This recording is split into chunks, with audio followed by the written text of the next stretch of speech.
Cette semaine, nous posons notre caméra à Thionville. Le chef Fabrice Ruffo a accepté de nous ouvrir les portes de son restaurant, le Petit Bistrot d'Éthanne. Originaire du Canche, Fabrice a passé son enfance entre les bons petits plats de sa maman et les recettes de sa grand-mère. Une éducation culinaire qui démarre très tôt avec la vocation qui va avec. Formé sur les bancs de l'école hôtelière de Metz, Fabrice va multiplier les expériences en France et au Luxembourg. Il y a 7 ans, il décide de se lancer avec sa femme et d'ouvrir son propre restaurant. Aujourd'hui, il est heureux de proposer une cuisine terroir où les produits locaux sont rois. Pour À Feu Doux, il nous suggère une entrée avec les restes de Pâques, un croustillant d'agneau. On le rejoint immédiatement.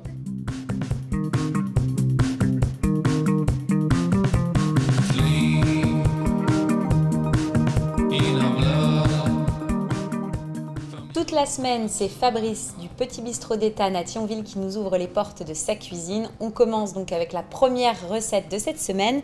Qu'est-ce que tu nous prévois, Fabrice? Donc là, on va faire un petit amuse-bouche très simple avec les restes de Pâques, comme on est en ce moment. Donc ça, c'est un morceau d'agneau confit.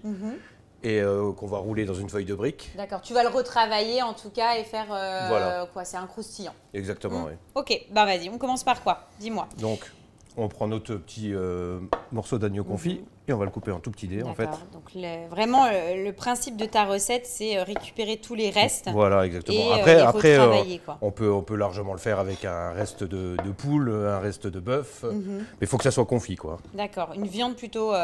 Plutôt bien confite, ouais. Que tu coupes en petits dés, assez fin. Voilà. Et donc, bah voilà. Donc on laisse, il y a toujours un peu de gras, un peu de. Donc là on laisse tout. Tu le laisses volontairement, tu le laisses. Il y aura de la mâche comme ça. Voilà. Et puis le gras, c'est la vie. Oui, puis ça, voilà, l'idée c'est en tout cas d'avoir quelque chose qui nourrit. Voilà, exactement. Puis ça donne du goût. Bah surtout la graisse d'agneau, quoi. Hein. Elle a vraiment ce goût assez particulier que j'adore. Ah bah c'est très parfumé. Donc tout là c'est coupé en dés, c'est bon. Donc là on va mettre dans un petit cul de poule. Oui. Donc là tu as ta matière première, on va dire ça comme ça. Un tout petit peu de crème. Donc ça tu mets de la crème quoi, juste pour lier l'ensemble, pas que ça soit trop sec. Voilà, exactement. Bon, malgré le confit, hein, là on va mettre un tout petit peu de paprika fumé. Donc du paprika fumé. Voilà. Ça se marie bien avec l'agneau. Avec l'agneau, ou alors après vous pouvez mettre n'importe quelle épice, des herbes fraîches. Oui, avec des herbes, ça peut être sympa, le côté herbacé. Voilà. Alors si vous utilisez les herbes fraîches, bien sûr, toujours au dernier moment, quoi. Et puis après on va tourner tout ça. D'accord, donc tu mélanges. Donc là j'ai vu que tu n'avais pas assaisonné. Non, parce que l'agneau est déjà bien assaisonné. Comme c'est un agneau de 7 heures en fait, hein. Donc il était déjà, tu l'avais déjà assaisonné. Voilà. Et là c'est bon. Et là c'est bon. Voilà. Après on va prendre nos feuilles de briques. Donc moi je prends des carrés, il existe des rondes. Oui. Je trouve que les carrés sont mieux pour.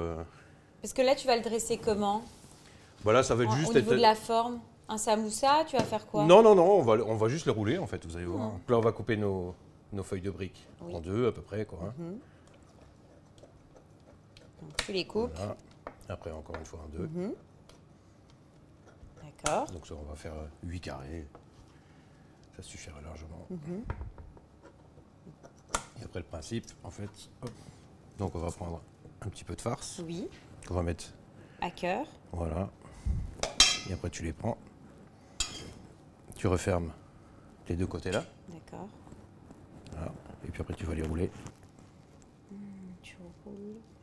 Donc c'est pour ça qu'il ne faut pas mettre trop de farce. Ah, t'as l'impression que j'en ai mis trop là. Ouais, voilà. Je l'ai bien chargé, tu sais. Et après, vous avez vos petits croustillants. Ah, super. Là, ça te va? Alors, j'ai peur que ça... Là, à la fin. C'est un gros boudin, en fait. Hein. Oui, moi, les miens, ils sont pas... Bravo, hein, regardez ça. Ça commence bien.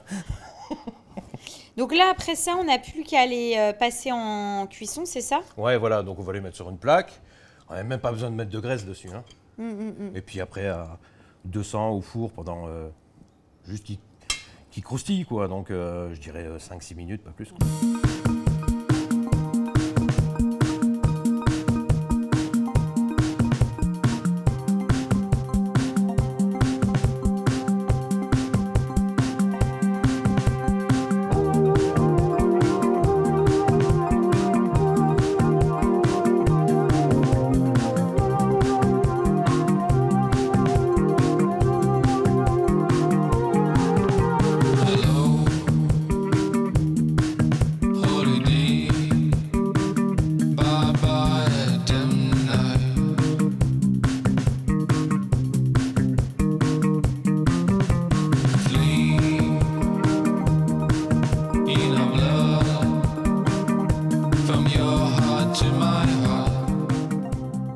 Tu ressens ce croustillant, quoi. Puis à l'intérieur, le moelleux, quoi. Ouais, c'est top. C'est très très bon. Ce qui est sympa, c'est effectivement avec les petites épices, la fumée. Voilà. Ça Après, donne du ça peps. revient. Mais tu as quand même ce goût de l'agneau. Ah bah oui, qui est, ah ça reste de l'agneau, c'est très prononcé, c'est bon. Et puis le côté croustillant, moelleux à l'intérieur. Voilà, exactement. Ouais. C'est simple, c'est efficace. Et ce qui est bien, c'est que vous pouvez le refaire facilement à la maison avec, dès qu'il vous reste une viande, même un poulet, un gros poulet fermier, il te reste un peu quelques restes. Hop, Voilà. tu te fais des petites... Vous voulez faire tout simplement en légumes, hein. Oui, c'est vrai, pour les végés. Ah, c'est top, c'est une belle base de recettes Voilà. pour manger en amuse-bouche, mais aussi même un plat. Tu fais une belle salade avec, puis t'en mets quelques-uns. Voilà, mais là on va faire un plus gros boudin dans ce cas-là. Voilà, c'est top. Quoi. Prochaine recette, Fabrice. Donc là, on va partir sur un risotto de chou-fleur avec du lard fumé Ok, et lié au mascarpone et parmesan. ça marche. Voilà.